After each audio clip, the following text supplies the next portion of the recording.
Inside Saluki Athletics, presented by Paulie Eyes of Carbondale, the official coaches show of Saluki Athletics. Now, here is the voice of the Salukis, Luke Martin. Welcome everybody back to Inside Saluki Athletics, presented by Paulie Eyes of Carbondale. There is nothing like the feeling of a very important weekend when you get into it, and a lot of that is earned. It's not just given to you to have important weekends. You have to earn that result, and man, Saluki softball and Saluki baseball have done that. We talked Saluki softball on Tuesday. Time to turn to Saluki baseball this weekend. Head coach Lance Rhodes joins us to start off the show.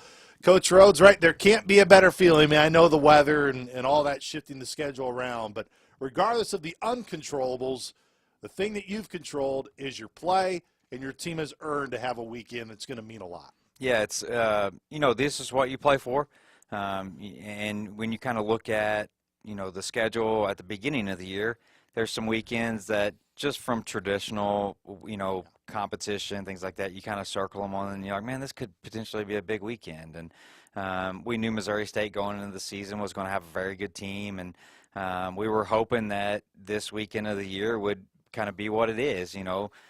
Two teams that are right there fighting for the league with a chance to play each other. And obviously there's still a ton of games after this weekend that are going to be very important. But it's just nice to be able to have these weekends to where, really kind of like smack in the middle of your season where it gives you that extra energy.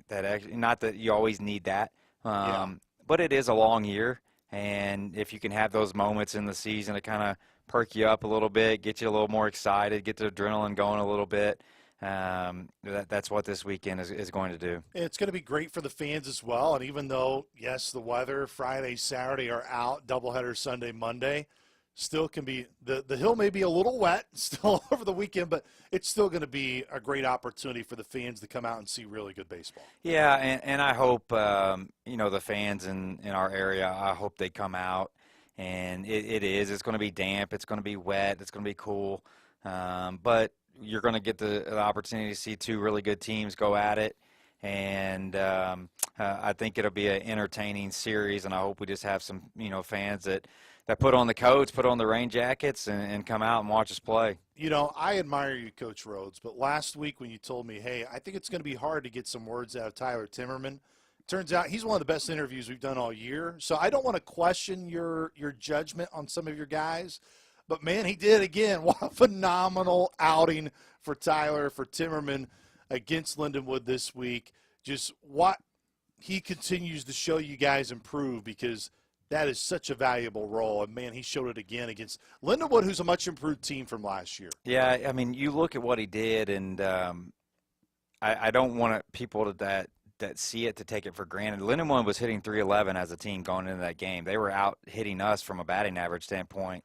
Ton of extra base hits. They had done some really good things offensively. For him to go in there and give them 2 hits and 0 runs through 8 innings shows exactly how well he threw. And I'm just extremely proud of what he did. Also, a lot of people wouldn't necessarily know, but he had a kind of a unique delivery. Is I'll just keep it at that. Yeah. And the umpire after the first inning wasn't going to let him throw the way that he was throwing, so he had to make a change and just go strictly out of the stretch. Which from the second inning on, that's what he did, just to because that's what the umpires were going to allow him to be able to do. And sometimes that messes with guys when they mess with your delivery and say you can't do it. Sometimes it's a built-in excuse for guys to go out and not throw well, and then they have that excuse. And he just said, all right, I'll pitch out of the stretch. And that's what he did, and he pitched great, and just proud of him being able to make that adjustment. And, it's one of those days where if you've ever been to Lindenwood, it's a really tough ballpark to hit in. The wind was blowing straight in, so we knew that we were going to need to keep them low with the run total in order to give our chance to, score a couple runs and win the game. And he was phenomenal. He just keeps building on it every week. He no doubt keeps building on it, and we're going to have him back for more interviews. Yeah, I listened to it too. I was impressed. I told him, I said, man, that was a really good one. I was impressed. No doubt. I was impressed too.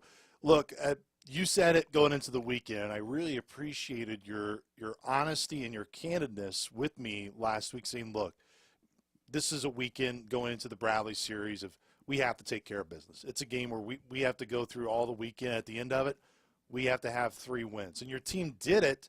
And, of course, the way you do it, 51 runs, so impressive through 3 games. But even the game on Friday, if you didn't watch the game, you may go, man, you see 25-11. You think this game wasn't even close. That's a 14-11 game, and Bradley had the tying run at the plate late in that game, and yet you were still able to turn over the offense to get run support and close it out. Had to be just a weekend where you go, it's what was expected, and your team delivered. Yeah, I think we started the series exactly how we wanted to. I think we got in the middle part of that first game, and I'm glad it worked out the way it did because they kind of punched us back a little bit. And I think that's the reason why the next 2 games we finished it off. Because even though we preached to our guys, hey, anybody can beat you, things like that, whenever you jump out to such a big lead that we did, maybe our guys thought the game was over with a little bit too early, and then they started to chip back. I think they scored 9 unanswered runs. And it was nice to see our offense respond and give us the cushion going there in the 9th inning.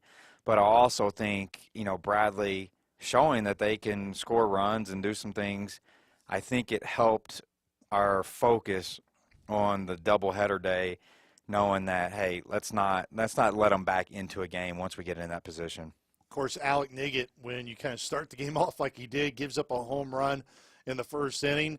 Guy that's just coming back off of a little bit of rest from an injury, that can shake a guy. It didn't seem like it shaked him. He was able to really lock right back in and give you 5 good innings. Yeah, no, it was nice to get him back out there. I still think it's going to be a progression to when he gets back to throwing the way that he was.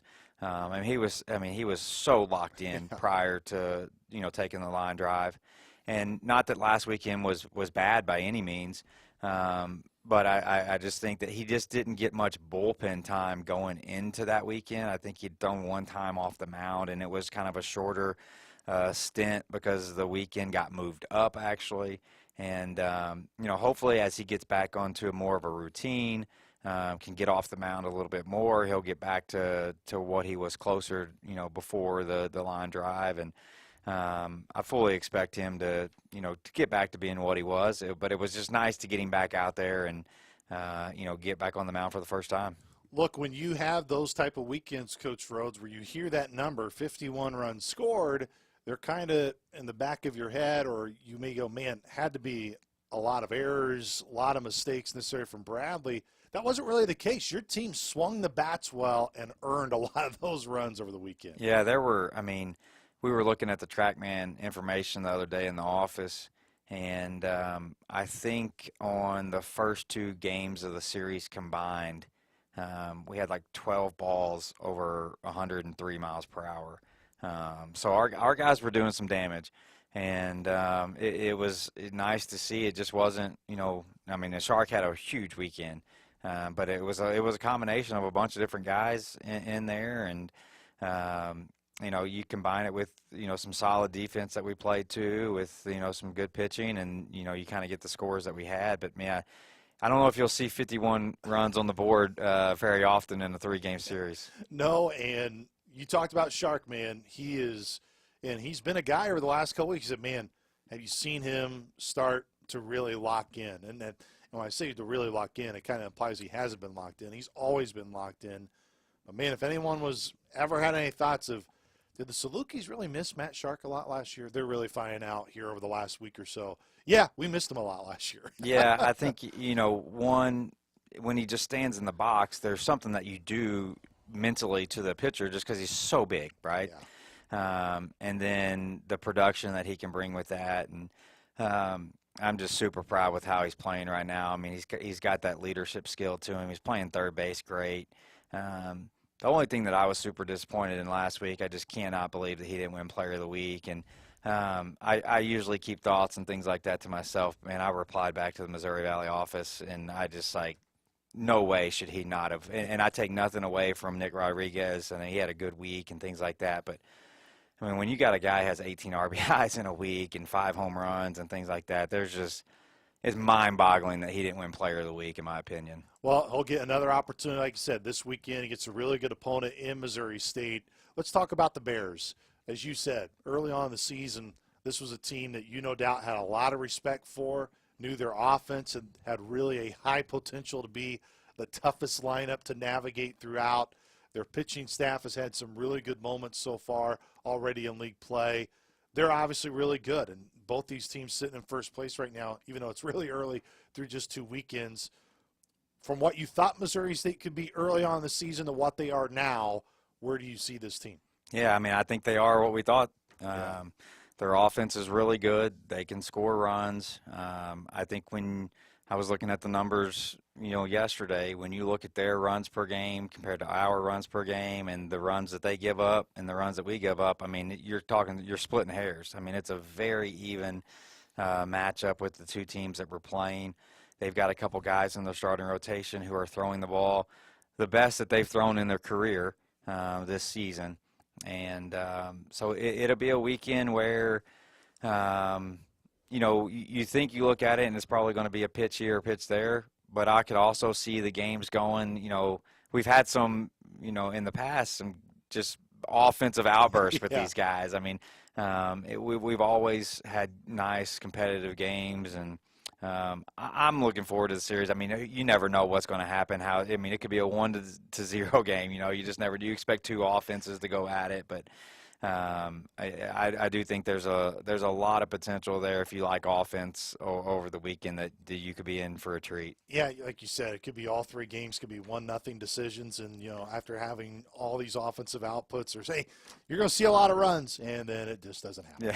Yeah. That's the thing about baseball. Yes. You go into it and you're like, man, I think this is how the game's going to be played, and very rarely does it play out exactly how you think it's going to be. But they're playing their best baseball that they've played in their season so far right now.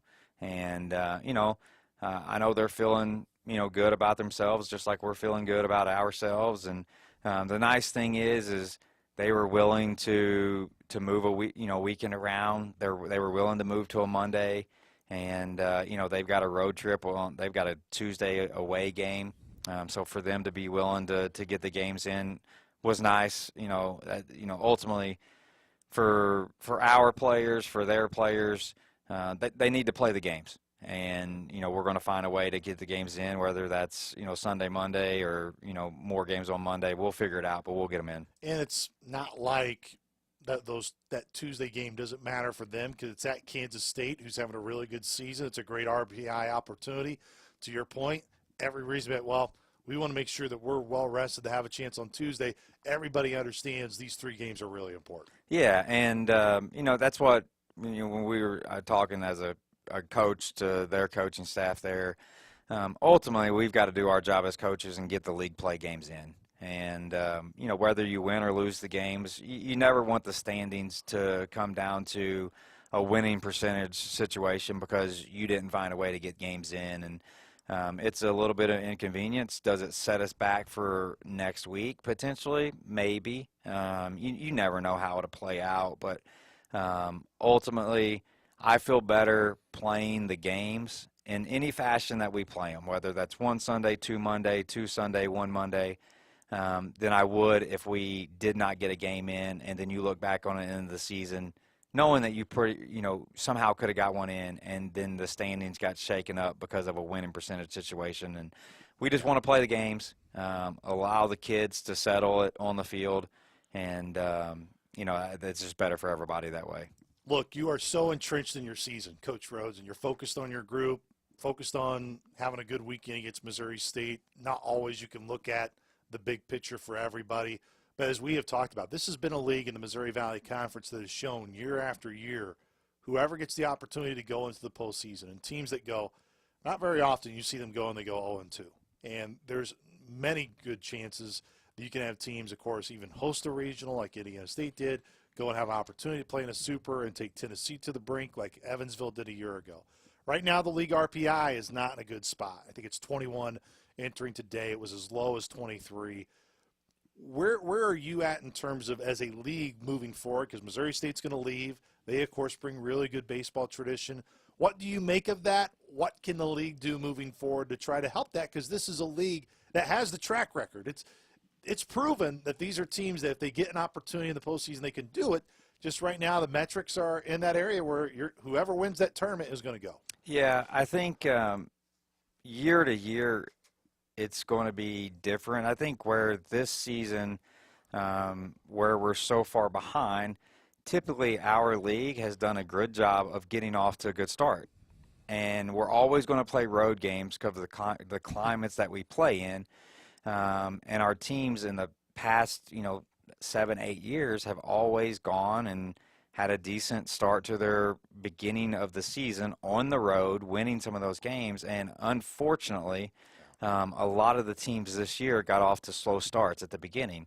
And you look at some of those teams like Missouri State, Illinois State, those teams are playing now like we knew they were going to play. And they just didn't play like that at the very beginning of the season, which, got us behind the 8 ball and kind of just put us in a bad spot. But I think, for instance, I don't think you can always say we're going to be that low. If those teams, if we go back and redo our season and these teams are playing like we know they could play at the beginning of the year and they win some of those games, our RPI is probably cut in half and we're, in that 9, 10, 11 range again like we always have been.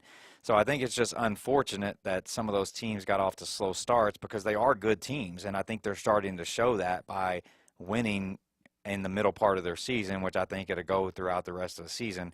It's just it's kind of just bad that they got off to rough starts, which kind of hurt us for the entirety of the year with our RPI. Yeah, and another big part of that is everyone wants to talk about scheduling, how important scheduling is, and every school is different, right, Coach Rhodes? Because there are schools that may have travel budget restrictions that doesn't allow them to get to places to be able to play some of those better games.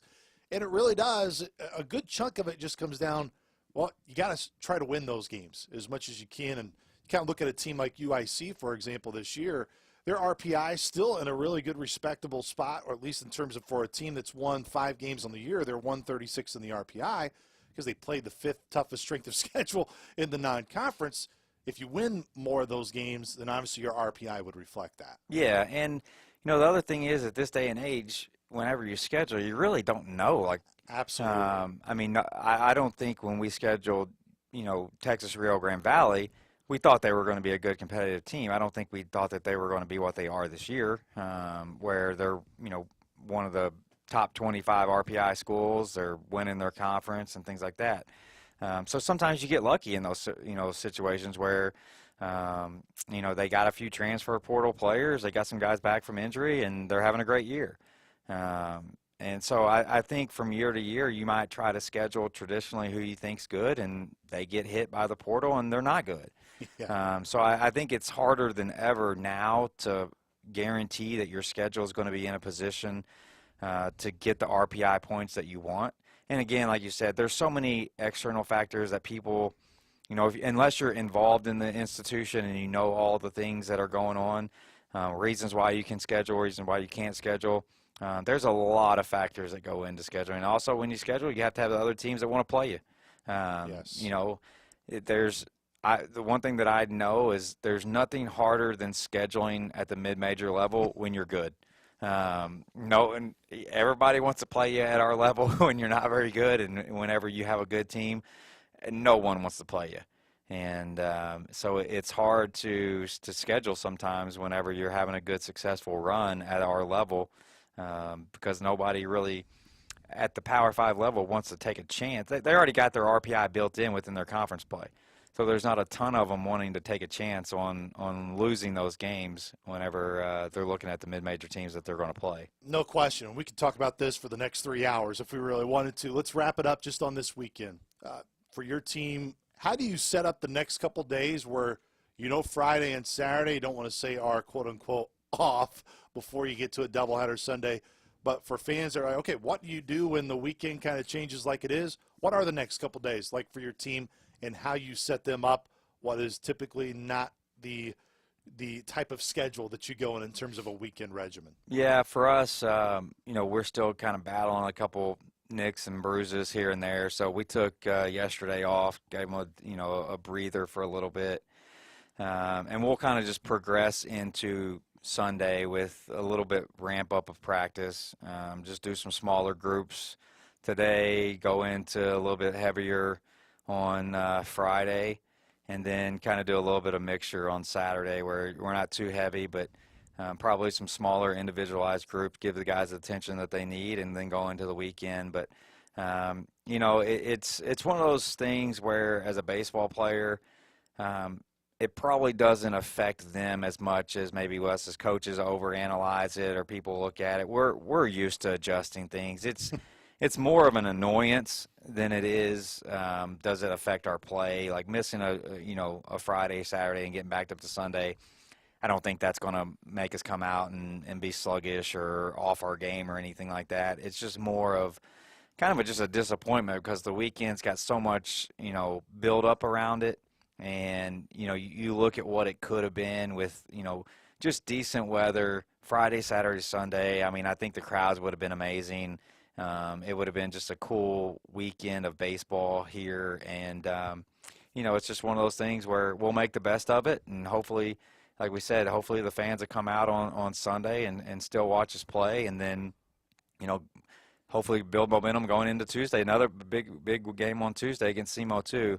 So it's going to be a really tough four-game stretch there in 3 days. Hey, bring your boots. I mean, the Hill Gang's always going to be there. We know that. They'll have – I'm sure they can bring some extra boots there for those who want to be on the hill. I mean, little mud can't keep you away. Hey, go slide. Every time we score a run, go sliding down that hill or something. So, no, it'll be fine. We might run through baseball. We might need some donations for some baseballs with all the ones that we're going to go through this weekend. But – no, that's the other thing. I mean, it will be interesting to see. I mean, we're shooting for that 1 o'clock start on Sunday. The rain is pushing all the way up until there, and we've got to be able to see, how wet is the field. I mean, it's going to be damp at some point, but we don't want to just start with it being soaked. So we'll have to see on that and monitor, the field conditions. Even though it is turf, obviously that puts us in a good spot, but we don't want to just go out there and play on a soaked field. So we'll just see. I mean, I think we're in a situation where, from a rain standpoint, since I've been here, this is probably the most difficult weekend that we've had in going on 6 years now. So we'll make the best of it, though. And the good thing is Missouri State, they're willing to do whatever to get the games in, and that's a big help. When the other team is willing to do whatever to get the games in, that makes it a lot easier to work with. And that's not always the case. And it can make what is an annoyance, as you described, even more of an annoyance when you don't have that cooperation. Coach Rhodes, congrats to your team on earning the opportunity to have a big weekend at home. Looking forward to being out there. All games will be on the Valley on ESPN. Kurt Champion will join us on the television broadcast this weekend. Coach, appreciate the time. Looking forward to this weekend. Sounds good. Thanks. Once again, that was head coach Lance Rhodes. We're going to take a timeout. When we come back, we'll continue our conversation on Saluki Baseball and Saluki Track and Field.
Welcome back to Inside Saluki Athletics, presented by Poly Eyes of Carbondale. Well, it's unfortunate that you won't be able to see Jalen compete this weekend for Southern Illinois Track and Field. The weather, of course, just wreaking havoc here across the area here in Little Egypt, but Jalen still joins us here to talk some Saluki Track and Field. Jalen, thanks so much for the time for coming on the show. Thanks for having me. Oh, it's no problem at all. Of course, you being just down the road from DuQuoin, so of course you're all about DuQuoin from Coach Nick Hill, our football coach, all the time. But of course you're familiar with Saluki athletics in general. So what's it been like to be a Saluki yourself and to be a part of this program?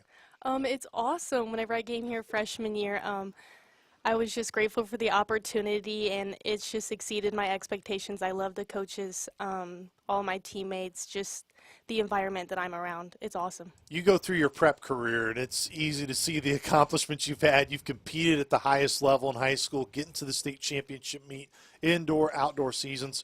When was the point for you that you knew, hey, I could do this at Division I level? It was probably the summer going into my senior year. I started reaching out to coaches and making my visits, and I was like, SIU is definitely on the list. It really helps that it's a local college and it had my major and everything, so whenever I made that visit and it felt welcoming, I was like, yep, that's the place I want to be. This is a program that's had so much strong tradition as well throughout the years, Jalen. I mean, I know that plays a part in it, but what was most important for you when you're looking at, not just in terms of the proximity to home and being in your backyard, but what did you value most from the education piece, the athletic side of it, and how it all went into your decision of where you wanted to spend your college years? Whenever I came on my visit, they were very accommodating with my academic schedule. I'm still able to have a part-time job. I'm still able to go to all of my practices. They just really helped me succeed, not just athletics, but academics as well, too. Jalen Wood join us here on Inside Saluki Athletics. I know it's a bummer when you don't get a chance to compete this weekend like originally once was. And one of the bummers is typically this meet would have been a senior weekend and have a chance to honor so many seniors within the program. You're a junior still here, but can you kind of go into what this senior class has meant and some of the seniors that maybe you have followed and have meant a lot to you during your time here in Carbondale? Yeah, so we do have a senior pole vaulter, Dyson. He's going to be leaving us. He does so much for us, whether it's getting the poles from the indoor track to the outdoor track from his truck, or just going out there and putting the mats together all ready for us before we even get to practice. He's been a huge help. Also, there's a few senior sprinters that I just talk to regularly, and I really appreciate the time I've had with them as well. I don't believe a lot of fans truly understand, just because I know the spotlight may not be on all of you at all the time in terms of track and field, but like how massive your team is and how many people play a part in it. What have you enjoyed about the different cultures, the different backgrounds, and truly how massive the track and field family is, and how great that is to get to meet so many people from all those different backgrounds? Yeah, so my freshman year, my roommate, Kasia, she's from the Bahamas, and my suite mate was from Jamaica, Vashti, and then Trinity was from Kentucky. So we were just all put in there, all shared a bathroom, and we got to know each other really well, and I mean, those are some of the closest friendships I have on the team still. It's just really great to get to know them and people outside of my circle. You was talking about wanting to get to know your teammates. Such an important part to have that connection with the coaching staff as well. What's been the common thread of what you've enjoyed with all the different coaches you've worked with during your time here? I just really think they want me to succeed, and they just give me feedback, and they always know like how to approach me when I need help, when I should just maybe try to figure it out on my own first, and then just giving me a few hints along the way. I just really appreciate everything that they've done and all the time they've spent like trying to help me jump higher, throw farther, everything. You've kind of hinted at it. You've been in a lot of different events throughout your prep career and even here at SIU. What is that process like of going from high school where you're kind of doing a little bit of everything to college to figure out where exactly you fit in and what that transition has been like for you now as a junior? Yeah, so when I started here freshman year, pole vault was my main. event, and then Coach Brightson was like, hey, do you want to try javelin? And we don't have that in high school in Illinois, so I was like, sure, why not? And he just gave me an extra event to just go out there and try to improve on, and it really helps me whenever I don't have just one event to look forward to and I have another one. I'm like, okay, I can do this. If I have a bad day in one, I can try to improve and help my team in another way. Look, everyone wants to talk about the physical side of a sport, and no doubt all of what sports are, they are the physical activity, but you have to take care of yourself mentally. Excuse me, got caught up there here on the live show. But when you talk about taking care of yourself also mentally, Jalen, when those meets are long, and those are long days, and sometimes the weather no doubt can play a factor, how do you yourself make sure that mentally you can survive the day, make sure you are at your best whenever your events are? Yeah, our program brings food throughout the day. We're always provided lunch, dinner, so I am always fueled for that. I always take downtime right before my event, before I start warming up and everything, and I'm like, okay, this is the goal that I have today. This is what I've been working towards this week. I know I can do it. Coaches have told me, my teammates are very uplifting as well. Yeah. So, and then whenever we start warming up, we all do it together, all the pole vaulters warm up together, and that really helps to calm my nerves as well before we start competing. What about the competition itself drives you? Yeah. What's the main thing that's made you fall in love with it, that made you want to continue to do it? Yeah. Before competition, all the girls, whenever we get into the huddle, even from other teams, they're just like, good luck. And then whenever I'm up there, even if it's an opposing team, they're still like, you got this. And that just really helps me want to succeed and be like, okay, even these people that I only meet on competition days, they still got my back and they believe in me as well. So that's just an amazing environment. There is so much in today's day and age that we just focus on the competition side of it, and not so much gets brought up of, hey, what do you want to do when the competition's over, when athletics is over for you? You talk about your degree and how a big part of coming here to be a Saluki was the education piece. Tell us what Jalen would like to do once athletics is over. So I graduated in the fall with my bachelor's in exercise science, and I've been accepted into the occupational therapy program here. So that starts in the fall, and that's a 3-year program, and then after that, I hope to be an occupational therapist somewhere. You talk about what led you to that? What was it, just a personal experience, or just something that's just always had your kind of intrigue and interest? Yeah, so growing up in athletics, I've been surrounded by PTs, physical therapists, athletic trainers, and SIU does not have a physical therapy program, but it does have an occupational therapy, and I was going both ways on that, but I know I want to stay in this environment for my senior year of athletics, and so I was like, okay, I know that's the choice, and I'm so excited for occupational therapy. It takes a lot of work. I can only imagine the amount of hours that goes into that, let alone from the competition side and your athletic background. Let's kind of wrap it up on this point, Jalen, and really appreciate the time.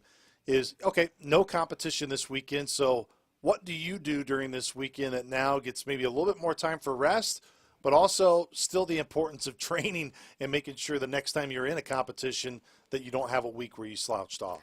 Right. So with the weather coming this week, we already had a few hard days in practice. We sprinted on Monday accelerations. We did our long approach jump day Tuesday. Yesterday we did some more speed endurance. So we're just really loading up the first half of this week, and then we're probably going to have those recovery days this weekend just so that we can get back on schedule next week for the upcoming meets. And then come May, conference championship time, it's going to be here. It's going to be in Carbondale. What just that opportunity means, not just to you but to the team, to represent to the Valley what Saluki Track and Field is, and to have it in your home complex and here in Carbondale, and what that means to you in the program. Yeah, I'm so excited that it's home. It hasn't been home since I've been here, and I just know people on the team are just looking forward to it as well.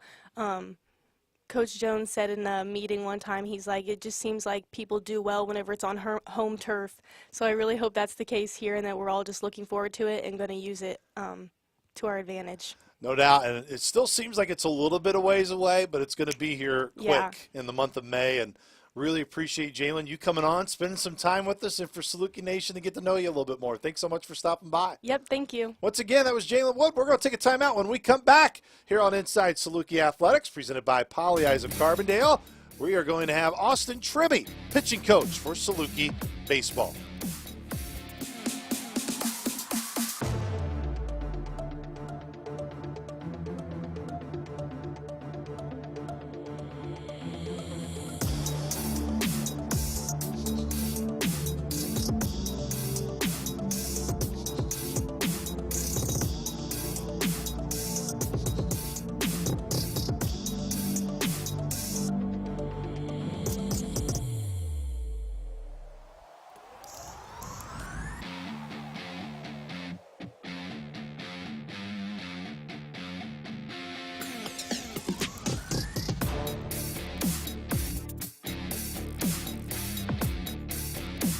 Welcome back, everybody, to Inside Saluki Athletics, presented by Poly Eyes of Carbondale.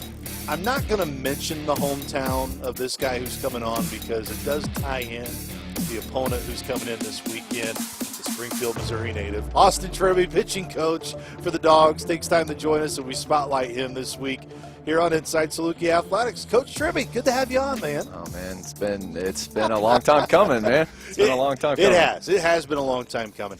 I appreciate that your agent and your talent team has really been so easy to work with. And, I mean, at times they can be a challenge. For sure. Your schedule's all over the place, but you know what? You have finally made time to come on us little people's show. You know, it good means people helping out good people, man. Good people helping out good people. Well, I know what also helps. Man, Tyler Timmerman has been outstanding here in the midweek, really the last couple of weeks, but no doubt against Lindenwood. Just couldn't quite get the complete game earlier this week, but what's it been like to see him really blossom into what's been a really good role for him, because that's an important role for your team? No, it's huge. It's huge. Timmy's a guy that's very methodical about his work. You know, like he shows up. He's a man of few words until you really get to know him. But, I mean, he took the ball and he ran with it on Tuesday and gave us a great chance. I always say the starting pitching, your job is keep us in the game. When we take the ball out of your hand, we need to be within reach or we need to be winning that game, and he instills what that's about. I mean, every time he takes the ball, we know we have a great chance to win the game. I keep hearing he's a man of few words, and everyone says, man, from that interview just last week on the show, that doesn't seem like a guy that's a man of few words. He came out, he just got done throwing today, and I told him I'd give him a shout-out. So, Timmy, there you go. Great job on Tuesday. See, now you know why this guy is just such a favorite around, not just with the pitching staff, just on the whole team. When you think of when you go into a season, I'm sure there's always, being a pitching coach, there's always what you have in your mind of what a weekend could look like, what you would want it to look like. And odds are what that vision is in February changes pretty drastically, whether it's injuries, guys shifting around, weather, etc. How would you say the year has gone to this point, Coach Tribby, and what you envisioned of how the pitching staff has come together, how your rotation is starting to take form, and also how important roles are starting to get filled as you go throughout the year? Yeah, I think we've had some bumps. Obviously, we've had 3 comebackers that have impacted our rotation, with the first being JP hitting his elbow, Noogs hitting his throwing hand, and then Husky breaking his foot. So, but the mentality of the pitching staff is the way we recruit. I mean, all these guys have starting experience, so it's just next guy up. So I think they've instilled that. I think, Al taking the ball in the second game of a midweek and dominating that start. Timmy obviously buying into the Tuesday role. And then I always tell guys, you never know when you're going to be asked to fill a weekend spot. So everybody's ready to go. And when it comes down to it, it's the next man up. Like everybody can say, woe is me. Everybody can get down whenever this stuff happens, or we can say, we do have a deep pitching staff. We do have great starting pitching, relievers, closers, midweek guys, whatever it may be. So it's next guy up, and you take the ball and you give us your best.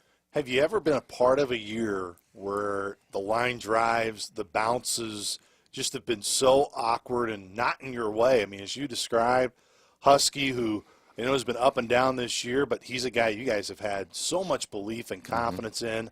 Breaks his foot off a line drive. Thankfully, Niggett's injury was really short term. JP the same way. I mean, we talk about sprawling, going into the wall. I mean, there's been a lot of just freaky stuff that's happened with this team this year already. Have you ever been a part of a year kind of like that? I haven't. I really haven't, and it just seemed like the word seems unlucky, you know. But the one thing I will say is they're tough. Like those 3 pitchers, JP wanted to stay in the game. He was ready to go the next week. I mean, he had a bad bone bruise. I mean, it hit him square in the throwing elbow. Nugs, he was out trying to throw a baseball a couple of days after, and his hand is still a little bit swollen. And then Husky pitched another full inning with a broken foot. I mean, these guys are tough. They want the baseball. And Husky, I mean, we still have a ton of trust in him.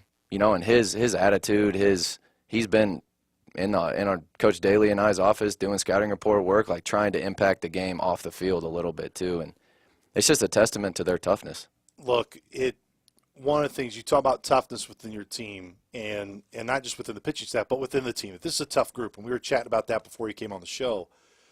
Where do you sense that belief has come from with this group? And I know a lot of it comes of things that we don't always see. When I say we, the fans, even people like myself who come to the games in the spring. What's gotten this group to a point where there's a really high belief level, not just the toughness level, there's a belief level within the team? Yeah, I think it starts when you recruit the kids. You know when you start talking to them what you can get out of them, in my opinion.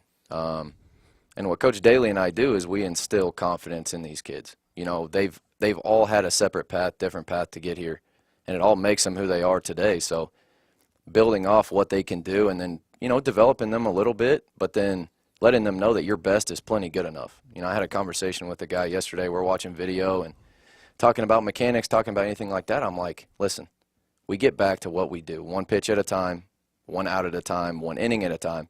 And if we do that, when we look up at the end of the game, we're going to be in a good spot. But if we're looking ahead to the 5th inning, ahead to the 7th inning, we got to stay in the moment. And that's how you build confidence. That's how you instill trust in the pitching staff. And it comes from not trying to do too much, not trying to be somebody that you're not.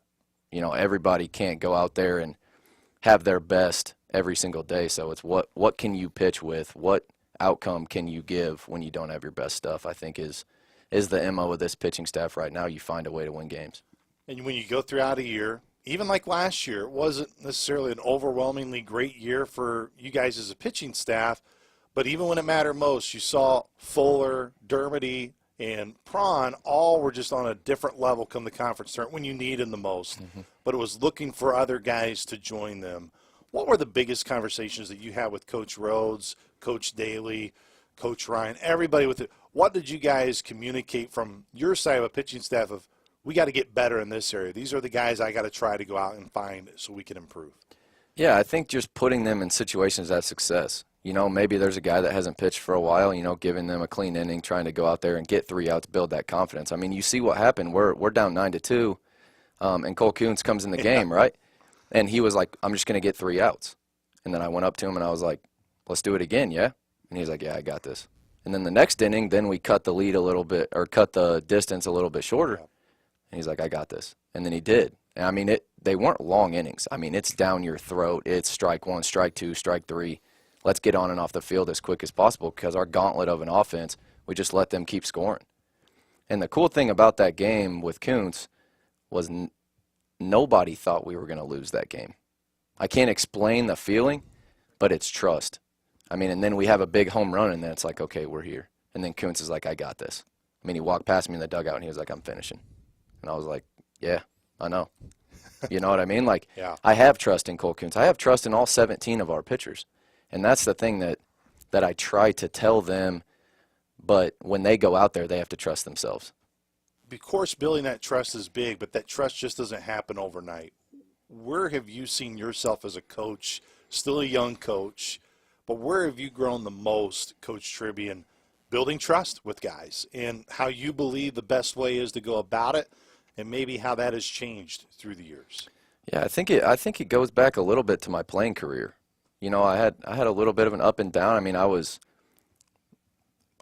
did every role. I started, I relieved, I closed, and understand that every outing's not going to be the same. You know, you may go out there and go 3 up, 3 down, 3 Ks, and the next time you don't have your best stuff. So understanding that these guys are human beings, and we get back to the drawing board. We get back to watching video. We get back to maybe talking a little bit mechanically, or even talking about mindset, thought process when you're on the mound, when you're down 2-0. What are we thinking about to get back in the count?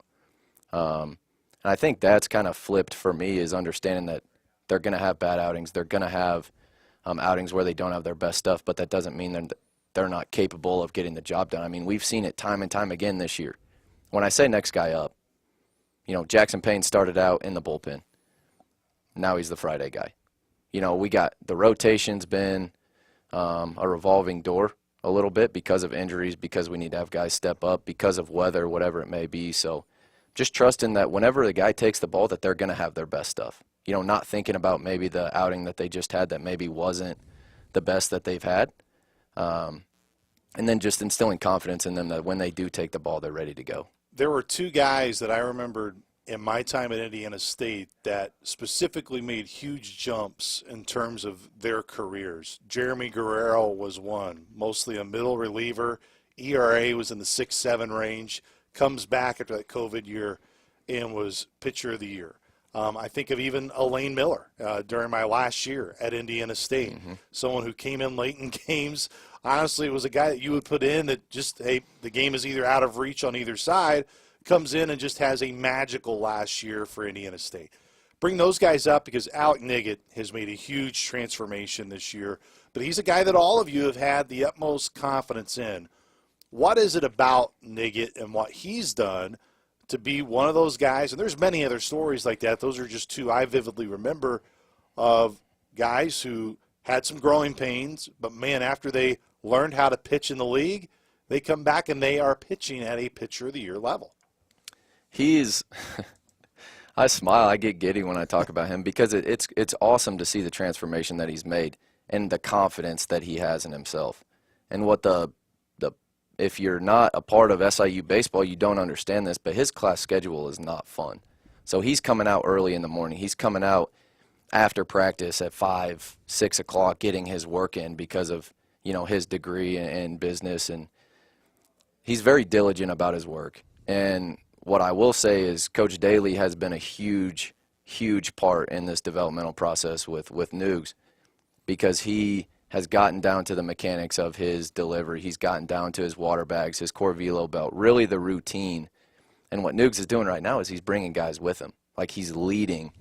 And it's really fun to watch. I mean, every time he takes the ball, you're going to have a chance to win. You're going to get his absolute best. As you guys look towards this weekend, I know the weather has wreaked havoc, so it's going to be doubleheader on Sunday and then one game on Monday. But as mentioned, Missouri State, they're on their way out of the league, but this is a school that you grew up right in their backyard, being in Springfield, Missouri. So what are the emotions like when you get to go up against and coach against a program that was in your backyard? And I know with you being a big baseball guy, the respect that, of course, you have for Coach Gutton and what he did there and what Coach Hawkins is now trying to continue to build off of, that's a program that you know very well. Yeah, I grew up watching Missouri State. I've known Coach Gutton for a while. Obviously, I pitched against Joey for 3 years, so I got the utmost respect for those guys at Missouri State. But again, it's another weekend.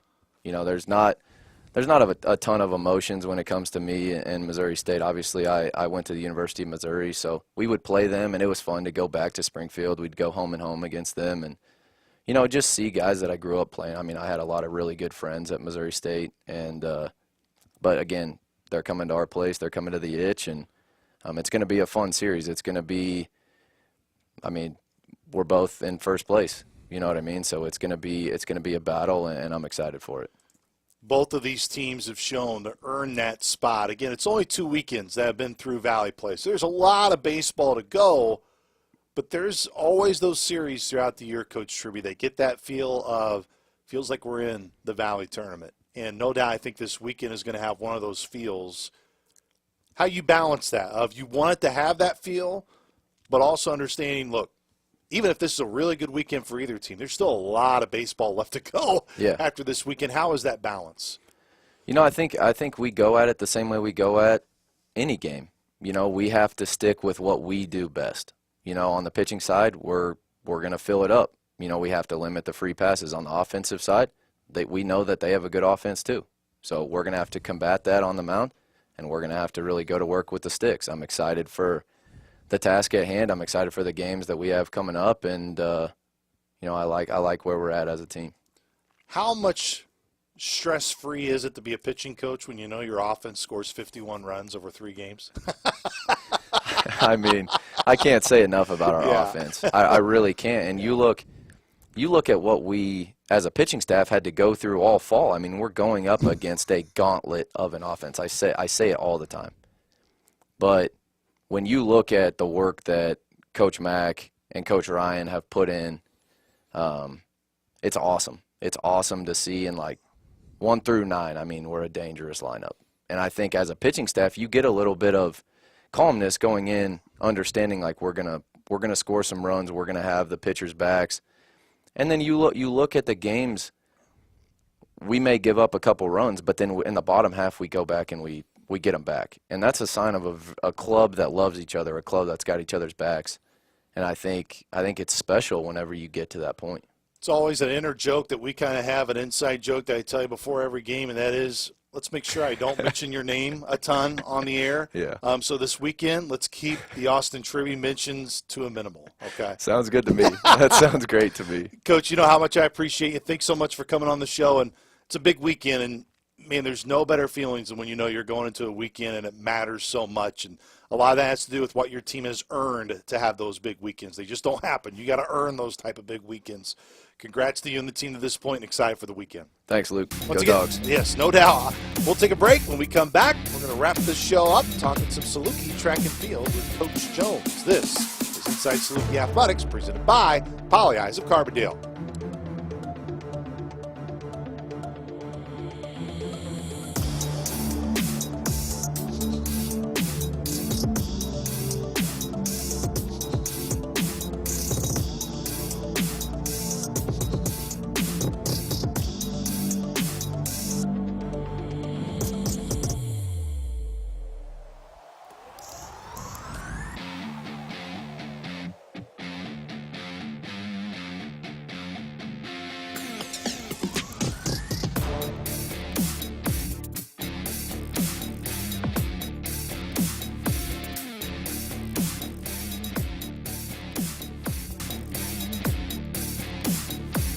Welcome back, everybody, to Inside Saluki Athletics, presented by Poly Eyes of Carbondale here on Thursday, getting ready for the weekend. And, well, we were hoping for Saluki Track and Field outdoor this weekend, but nonetheless, we still got to get Coach Jones on and some Salukis to talk to them this week. Coach, I know, outside the weather, how's the outdoor season been so far for the Dogs? It's been good, actually. You know, we had we opened the season in Mississippi with one of our alma maters, Coach Connie Price Smith and John Smith are the head coaches down there. So it's always good to get down there. And I think we started off right where we left off last year from the indoor season. So a lot of the same championship caliber responses is basically the best way I could say it. That has us at the top of the conference right now. So that was a good thing for us. Then we went to Wash U, which is in St. Louis, the St. Louis area. Had some of our other athletes compete there, so I start to see some good responses there as well. Then we were supposed to follow up kind of this week. This week is our only home meet that we have prior to conference. So it typically serves as our senior day of sorts, senior recognition. We always want to try to have something for the community to come and support the team and the program. But unfortunately, Mother Nature didn't want to work with us this week. So it was easier for us to try and cancel the meet earlier so other teams have an opportunity to either find other meets or plan accordingly with what they needed to do on the logistics side of things versus trying to tough it out. So with that being said, we're just going to kind of train through and prepare ourselves for the next upcoming meets and within the next week or so. Don't want to say look, it stinks when you lose a competition, especially when it is at home. And as you said, it was a time for you and your program to really celebrate and put the onus on what the seniors have done for you that have been here through your time here as a coach. But at least is there a little bit of, all right, at least we get to host conference this year. There's still another time for some of these seniors and ultimately the team to still compete here in Carbondale before the year's over. Yeah, so with that being said, kind of in the back of my mind, we do have another opportunity. Like making the decision was not contingent on the fact that we were hosting conference here, but it does help. So normally we just have to look out for the best interests of our team initially, and then now create an opportunity for them to compete at home at the conference meet is kind of the next step. With that, we do have some other meets that are relatively local that other people can come to and attend and support and things of that nature as well. So we've kept it pretty regional this year. So there are other opportunities. But yes, coming back here in May for the conference meet, all roads will ultimately continue to lead back there, and that's kind of what the game plan is. As you met with your teams after the indoor season, what were some of your messages to them of, hey, here's what I really appreciate about what you did in indoor. Now let's turn the page, make the outdoor season a strong one? Yeah, so in track and field, because there's an indoor season and an outdoor season, people sometimes look at it as two separate things.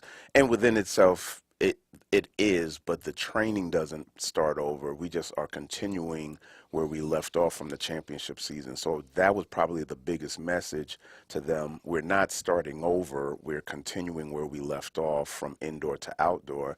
So that energy, and I've been preaching this kind of all year. The last time we had conference here, it was kind of during COVID, so there weren't anybody in the stands, and everybody was wearing masks and all of those kind of things. But I mentioned that all roads lead to conference, and that's the same message. I started that messaging, that was like 2021, in September through conference. So I've really been kind of reiterating the same message. I've been here in this position before to say, hey, in September, we started in September. In May, what is it going to be? Where are you going to be? What lane are you going to have? And just really beginning that process of visualization from September all the way through. So they're very familiar with what's at stake and what the expectations are for the team. I know your focus right now is strictly the trying to ramp up to get to conference. As you said, all roads lead the conference, but I also understand with my past experiences, Coach Jones, there's so much work that goes into hosting a meet, especially the magnitude of the Missouri Valley Conference Outdoor Championship meet. Can you really put, just for fans and Saluki Nation that maybe don't know that process of really the planning process around these, how much work and how many bodies it takes to put on an event of this magnitude? So, obviously we have to thank the administration and the facilities and those people that are behind the scenes making this all work. There's like a checklist that exists. And you have to know within, let's say, I'm going to say it's like a 2-year process, just to be fair, because there's the rotation. So teams understand they're going to be the next one up and the next one. So so we have enough planning to be able to do things correctly. So we definitely want to thank administration like the Katie Gerlachs, the Matt Shackleton. Those are some of the administration that's behind the scenes, of course our AD Tim Leonard and so on and so forth, that are supporting us and making sure that we're getting everything done correctly. There's the manual, there are meetings, there's the timing company that, and we have to make sure that we're compliant on all of those levels. When you're hosting a meet and, people may or may not realize it, right? But let's just say, for instance, somebody has a world record here at our venue. We have to make sure that everything is in place so that if a world record is achieved, we had, the railing was correct, the timing was correct, the wind gauge. So there is a lot of logistics that go behind the scenes. Not to mention just a mere fact of, for me personally, wanting to make sure that SIU represents. That's just at its core what has to be done. Then there's just the nuances of making sure that, okay, we're going to use the baseball field for the warm-up area because it's connected to the track.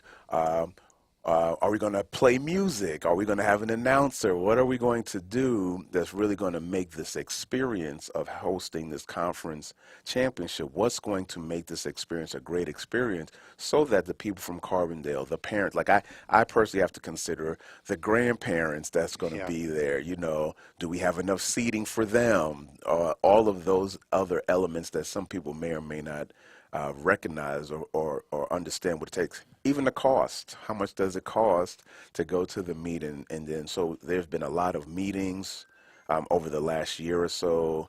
And it just continues to ramp up. We had to get new equipment, all of those types of things, yeah, that just really make sure that this meet is run efficiently. So I'm definitely thankful for the administration and those other moving parts that are behind the scenes. It is definitely more than just coaching the athletes at this when you host a meet. Yeah, no question about it, and we'll talk about that more when we get to May. But as you said, this would have been a week where you were going to honor your senior class. I know it's hard to go through each and every one of them individually, but when you think of this senior group specifically, what do you believe their story is? What has their meaning meant to your program and to everybody else? So when you think about some of these upperclassmen, and there are. It's funny just the way the world works. There are a small group that I've had from freshman year to senior year, whether it's transfer portal coming in and things of that nature. But I do have a good group that I remember from their freshman year and how they've matured and how they've grown up in the sport and how they've. I'm just happy to see them really kind of get ready to embark this next stage in life for them. So everybody has had some measure of success at its core. Everybody has improved, and everybody has contributed in a positive way to this program. So that's always a good thing. We are building young men and young women to get ready for the real world, right? College is that bridge, and athletics just plays a small part of that. So it's good to see them do that. It's good to see them get their degrees, good to see the parents. There was a lot of parent support for a lot of these seniors. Like, they actively are at meets. They're actively communicating with me. Hey, even if it's just a, hey, how's it going, coach? Things of that nature. So a lot of that is good. So we've always had a fairly decent family feel for the team that includes the support of the parents, not just the athletes, but the parents as well. So it's good to see these seniors graduate. Not like, hey, I'm glad they're gone. No, yeah. There's a difference now. Yeah, there's a difference, right? But good to really see them grow up and get ready to move on to young adulthood.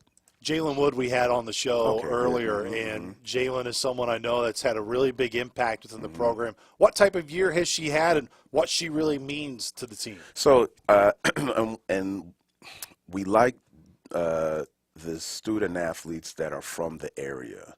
That is pretty much kind of where we're a blue collar, hardworking group of young men and women. So Jalen is one of those young ladies or one of those athletes on the team, and she's graduated.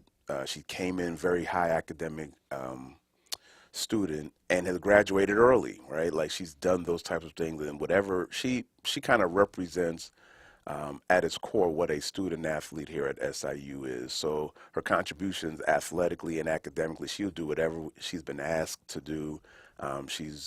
We don't have a problem in any regard with that. So those are the type of student athletes that we really look for, and we're happy to have on the team, because she's going to do everything everything that's asked of her, and even above and beyond in some regards. That's a great athlete to be a part of this program. In an event such as the pole vault is difficult within itself. Then she learned how to hurdle. She learned how to throw the javelin to potentially be a multi-level athlete, a multi-event athlete. I'm sorry. So it's stuff like that. Most people may not be willing to do that, but just her embracing that and taking that has been great for us to see. Before I let you go, Coach Jones, we'll get you back on later in the month of May to preview the championships, but now at this weekend, not having a meet, how do you set it up? I know, the weather is not going to be a great cooperation. That's why you can't get outside. But if you're able to, how do you set up this week for your group? I guess for all event groups, we just kind of pivot how we train, right? The ability to maybe train a little bit differently with meets coming down the line. We just prepare for that. So you do like a mock meet is what some people may call it. We may do a time trial to try to give you some version of what you would have done this weekend in competition, and then that still keeps the body. It's like the analogy I used with them is like being a fireman, right? Like you always have to be ready. You know, you can always train. You always got to go through the process, and then once the bell rings, once that fire alarm goes off, we're ready to respond. So we just have to kind of keep the iron sharpened and do all those types of things, and just use it as a positive over a negative over anything else. We can't fight Mother Nature, so I think the kids are understanding of that. And I would much rather them know that than be out there with the weather being bad and then I'm tired. Like I don't want that side of it either, right? So you have to know your clientele to know this is probably the best thing for us at this time. Now, if it was the conference meet or if it was some higher level meet that we would be looking forward to, then I would really have us push through, but this weekend doesn't represent that. No question about it. And Yeah. as you know, not to say it, there are more important meets to come, but there are no doubt more important meets to come for your group. Coach Jones, appreciate the time hopping on and spending some time with us, and hope you can have some good training this weekend. We look forward to previewing the championship meet later on in May. All right, thank you. I appreciate it. This has been Inside Saluki Athletics, presented by Paulie Eyes of Carbondale. The preceding has been a Learfield presentation on the Saluki Sports Network.